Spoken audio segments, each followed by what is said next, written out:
Hello, my name is Derick Hips and I'm the Director of Animal Care here at the New Canaan Nature Center. Today I'm going to be showing you what we are doing here with the birds of prey. We are actually training a brand new bird, and it is a Peregrine Falcon, and her name is Rain. So Rain here is going to be trained today. I'm going to show you how I do that. I actually have some food for her here, all chopped up. So what she eats, she does eat mice and chicks, so you might see that in the video. If it makes you squeamish, you can look away, but it is what she eats. And I do have a couple other things here. I have a set of long tweezers, forceps is what I call them, and then I also have a glove for different reasons, to protect myself and to create a spot for Rain to jump up and eat. What I'm doing here is trying to get her more comfortable with me and the educators here at the New Canaan Nature Center. We do use our birds of prey for educational programs, so to get them more comfortable with us and having a positive interaction is what I'm going for. So she may be a little afraid to take food. She definitely was when she first arrived here, so I've been being very patient, using lots of positive reinforcement. So everything I do, everything she does that is good, I reward her with food. So that's what you're going to be seeing today. I'll walk you through the process as to what I'm doing and why I'm doing it. So yeah, come along, we'll see our Peregrine Falcon. So first thing what I'm doing, I'm going to present, she can see me through the window, I'm going to present some food so she knows what's going on. And she does. And I want her to go to her middle perch, because that is the place where we do the feeding. So I've trained her to do that. So sometimes she needs a little reminder. Alright, I'll stretch here. Alright, so she is ready to eat. So I'm going to try it with a glove. She'll come and take it.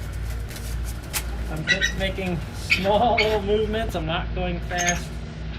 And this didn't happen overnight. This has been taking about a month. It's been about 30 days. Today's day 31. So the first time when I was out here, she would not take it by glove. When I walked in this door, she was flapping her wings. She was shaking. She was definitely not comfortable with human beings. This bird grew up in the wild. She's from Manhattan in New York City, so she was living out there. She was actually banded, so a group of scientists were tracking the movements of Peregrine falcons, and she happened to be one of those falcons that was banded.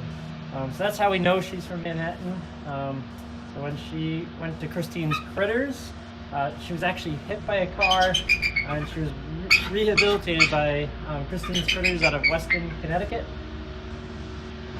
They saw that she had that band, and they could tell that she was from New York City from that tracking band. So yeah, so she was not by any means used to people. She was used to people from afar, so seeing the hustle and bustle in New York City, but she was up in a branch on a tree. Yeah, so me walking up to this bird was not a comfortable thing for her. It's definitely not natural. I have to train her to be able to do that. And training basically means just having a good, just being patient and showing her that I'm not going to hurt her. And everything I do, it ends up in a positive end result, which means food for her. So right now what I'm going to do, I've been training her to do this. I'm going to try to get her on glove. There we go. Now she's going to fly back. So that took, it took about 29 days to get her to be able to trust me to come to my glove. That looks super simple.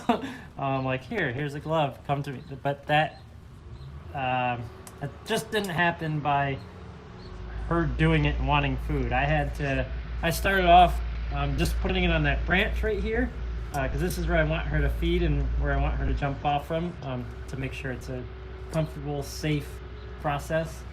But yeah, so I started just putting her food. I walked out and waited for her to eat, but I stood near the door. And the next day I came in, or probably 2 days after I came in, and I put it there and I waited for her to eat it. And I stood there until she did it. So it was things like that. So like little things to help her feel comfortable with me. So I never pushed food in her face, anything like that. Let's see if she'll do it again.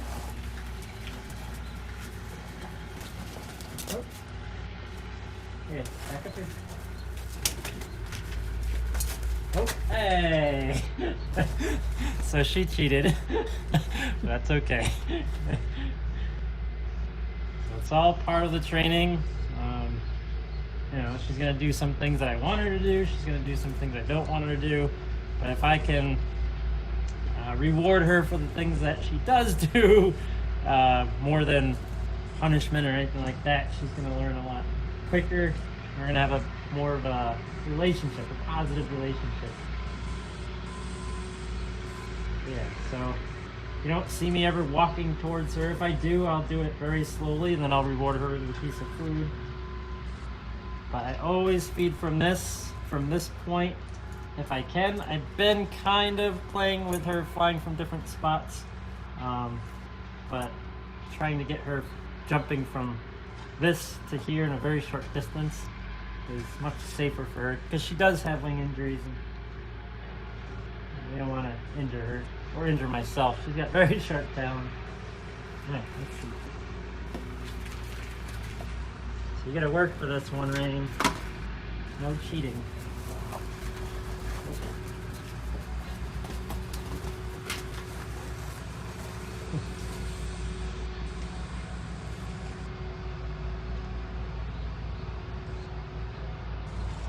Yeah, so that's the process. I know it seems like it's easier than it actually is, and it's kind of hard to explain it, because literally it's me just coming in here every single day. I was sitting on this little step here for about probably about 2 weeks. I would sit here half hour at a time, just sitting there and letting her know that I'm not gonna do anything to her, nothing's gonna happen, she can eat in my presence. And once she was able to do that, I was able to then push her boundaries even more, little by little by little, until she realized, hey, I can sit in this guy's hand and I won't get hurt.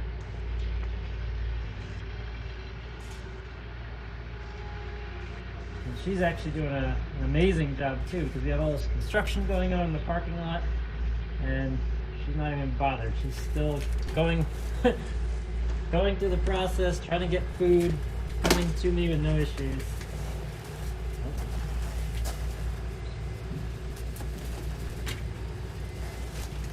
You can see sometimes she'll go for the food there in my glove, and I'll pull it away a little bit. That's just to get her to sit on my glove for longer.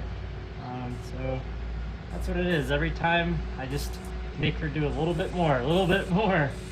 And she's super food motivated, so she'll keep working as long as I don't cross that boundary and do something she doesn't like. So yeah, so that's about it. Just a little insight as to what's going on at the Buchanan Nature Center with our bird of prey training. So yeah, thank you guys. Thanks for coming along. And Rain's thinking that she's getting more food, but we're done. Good girl. All right. We'll see you next time. So thank you. Have a nice day.